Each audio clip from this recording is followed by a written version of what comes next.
Okay. So I'm Natalie. I'm the host of Insider Universe. I'm also a student at SUNY Fredonia in New York. I'm an audio radio major and a music industry minor. And I write for a music publication as well. So that's a little bit about me. That's awesome. Yeah, thank you. So tell me a little bit about yourself. Who are you and what do you do? My name's Jeanine. I'm a singer, songwriter, and guitarist for the band Jade. I also go to school. I'm a music industry major. So basically, my whole life is surrounded by music. Yeah, me too. So how would you describe your music to somebody who's never heard it?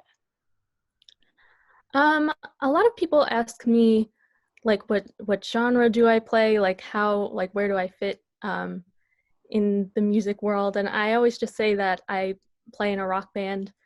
It's basically the simplest way of saying it. I have a lot of like variation in my music. I don't think I have like one sound, which is why I usually just say, it's a rock band. Yeah. How many other members are in your band? It's actually just me. It's a solo project, and I have like on this last EP, I had my friend come in and do drums, and I would basically have touring members once I'm like playing shows and everything. Yeah, that makes sense. What or who inspired you to start singing and writing music? That's a good question. I would say from when I was young, I was a big Michelle Branch fan. So when I was like 3 years old, I would always like sing her songs in the car. And as I got a little older, like I loved Taylor Swift, so I would just sing her songs also. And I was also playing piano from the time that I was like 3. So I was kind of always surrounded by it. And it was kind of like definitely Michelle Branch who got me into actually singing. And I always wanted to do it. And then once I was in high school, I joined School of Rock, so I was able to like start performing places, and then I was mostly a guitarist, but that's how I kind of got into actually singing too, actually like singing and playing guitar. So That's super cool. You kind of just answered this, but since it's Women's History Month, how have other women in the music industry inspired you? I know you talked about Michelle Branch, but if you have anybody else in the industry who's been super inspiring to you, who would they be? um well, a big inspiration for mine more currently is like Lynn Gunn from Paris. I absolutely love her music, and I love how she's kind of fearless in her lyrics. Like she just says what she's thinking, she says what's on her mind, and she's not afraid to say like negative experiences that she's been through. And I really am inspired by that, because that's kind of how I write my music. It more comes from like deeper, kind of darker things that I've been through in life. So yeah, she's definitely a big inspiration for me. What does your songwriting process look like? Like walk us Um, through a step by step of how you yeah, approach writing a song. it kind of depends. A lot of times for me, it's like a lyric idea that I get. I'll just hear it in my head, and take like a voice note of it, and then kind of continue from there. But as I started working with producers and everything, I found out that a lot of people start by um, like figuring out a guitar part and or like a melody, and I had never approached it that way. So now I kind of try and do both. So sometimes I'll get like an idea in my head of lyrics or a melody, or I'll just start playing on my guitar and figure out something. Yeah, I also have written music and I used to just like write down the lyrics and start from there. And then Yeah, would always get stuck. I'd be like, well, I have all these lyrics, like pages and pages of options, and I can't think of anything to go with them. So when I started yeah, learning exactly. piano, it was easier to like lay down chords before I um, put the like came up with the lyrics. It was different. Right. So you just released your single called Locket on March 14th. Tell us a little bit about this song. What was your inspiration behind the piece? So when I started writing that song, I was kind of thinking I just wanted a trigger word for me. I just wanted to focus on one word and build the whole song around that. And I picked Locket because it just felt special to me. It felt like, you know, a locket is something that kind of encapsulates a moment of time that you can't necessarily like get rid of, you know? Um, and so I kind of just started working this whole story about that. And yeah, I was just thinking about everything that I was feeling over like the past year, you know, things that I had been through. And it kind of all came together just after thinking like, I think this would be a good song kind of talking about, you know, basing the whole thing on a locket. Yeah.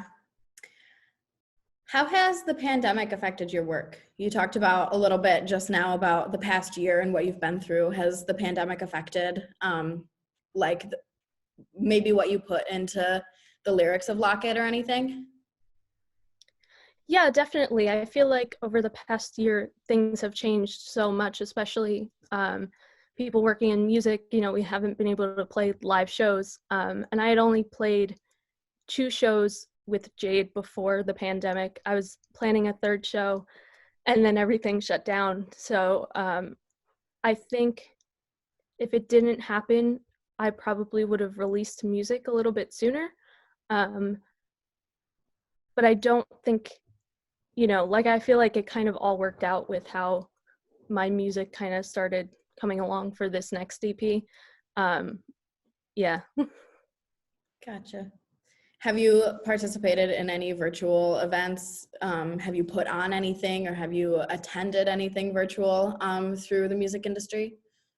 I definitely plan to. I would love to do a virtual show. I've been seeing so many different artists and bands doing it. The first one that I watched was Paris's live, uh, virtual live concert in November. And then just recently over the weekend, I watched Mayday Parade's live concert. So, and I've they've all been awesome. So, Yeah, I've seen a couple. Chloe Wilder, she's an artist from Florida. She's been doing like backyard sessions, setting up recording okay. equipment in the backyard and like just jamming with like the people that live in her house. I thought that was really cool. Yeah, it's definitely like such a cool idea just to put on these virtual concerts and still at least have something that the fans could be watching, you know, because I know we're all missing concerts. So, Yeah, it's definitely a huge part to the industry. yeah. Have you ever been treated less than equal because of your gender in the music industry? Um, I don't think I've ever experienced that. The people that I work with are all such amazing people. Um, I know it definitely exists, you know. For sure. Um, you know, I don't think it's actually happened to me, but yeah. Yeah. What are some small things that everybody can do to promote equality in the music and arts industry? I think a big thing should be, you know, listening to those indie artists who are reaching out because, you know, whether, you know, when we're trying to promote music, it's so important, like even just getting one listen. So um, the more you're listening and supporting independent artists, the more it's going to help everybody, you know. Yeah, I definitely agree with that. Who are some of your female inspirations outside of musicians? Maybe this could be photographers, graphic designers, family members, authors, or anyone else who comes to mind.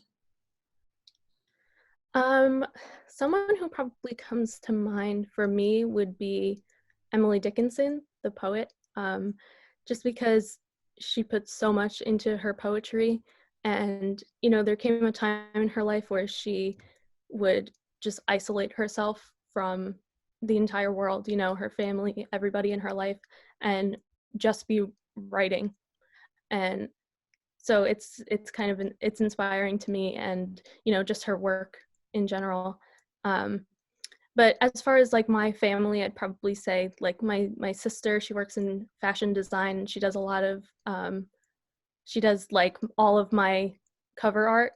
Um, like we work on it together, and she pretty much pieces it together. So Yeah. yeah, I'd say that she's a big My inspiration to me. co-host Carolyn and I, we make a pretty good team. She's into all kinds of graphic design things, and she teaches me everything that I would have never imagined could be possible. So it's pretty cool. It's Right. an experience for sure. So what do you think is the most challenging part about being an artist today? What do you find what do you find the most rewarding about it?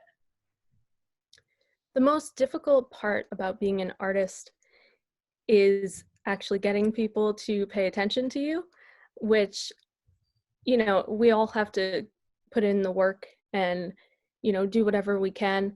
But I definitely say it's hard because, you know, like we've all been there, it's hard to get into new artists sometimes when you're so used to, you know, the music that you like. But yeah, that's definitely the most difficult. But like platforms like TikTok have definitely helped artists a lot in ways, and it's helped me a lot too. So, but the most rewarding part is that I'm actually putting my art out there. You know, I'm getting my music out there, and it's something that I've always wanted to do. And when I finally released my first EP, it was like the most satisfying feeling. You know, I felt like so accomplished. So definitely just releasing music and being able to do what I love is the most rewarding part. Yeah, I definitely get what you're saying about being set in your ways with music. I've been like Yeah. diehard Ariana Grande fan since like Victoria. And coming here, you know, I'm surrounded by a bunch of local talent that usually wouldn't be my vibe. And I've Hmm. pushed myself out of my comfort zone and be like, you know, and now I really enjoy it, like going to all the local shows around here when that was still happening and discovering what's like local and like right maybe down my hallway has been super cool. So it's definitely hard to put yourself out of your comfort zone. You know, you have what's comfortable to you to listen to and the stuff that you listen to, Yeah. but it's definitely been super cool to connect with different people and discover different genres of music for sure. Yeah, you could find like just new music that you love just from actually listening to it. Yeah, exactly. Just giving, you know, something a try that you might not have thought that you'd enjoy for sure. Right. What's the best piece of advice you've been given? The best piece of advice I've been given would be probably from my producer, Blake Roses. He produced my first EP, and he produced half of my new EP. And when he was here when we were recording, he said that something he always said to himself whenever he felt like, you know, is it worth it to keep like trying with music, you know, because it is so much work that you put into it. And he just said, you know, it's what it takes. And that's something that I've been trying to say to myself a lot, you know, because when you're just spending hours and hours just trying to promote yourself and just hoping that anybody is listening to it, you just kind of have to remind yourself that it is worth it to do it, you know? Yeah, for sure. Just like, I mean, I just started this show. You'll be on my third episode. And it's definitely a challenge to get yourself out there and start it. And it's a lot of work to figure out what works for you, but I love it. Like, I'm enjoying myself. Yeah. What are some of your future plans? Future music, future anything that you are seeing down the road? Well, the first thing that I'm doing is announcing my EP. So that'll be announced hopefully sometime today, actually. So that's basically everything that I'm focusing on right now is the EP. I've been releasing a lot of lyric videos, so I should be getting more of that, like more lyric videos, definitely merch. Like I said, hopefully like during the summer, maybe a live, uh, virtual live concert. Um, yeah, it's basically all going to be focused on the EP and different things that I could do to promote that. Cool. I'm looking forward to it. So do you have one last message for our listeners? Anything you want to leave us with? I want to say just please check out my music. Please follow me at Jade the Band.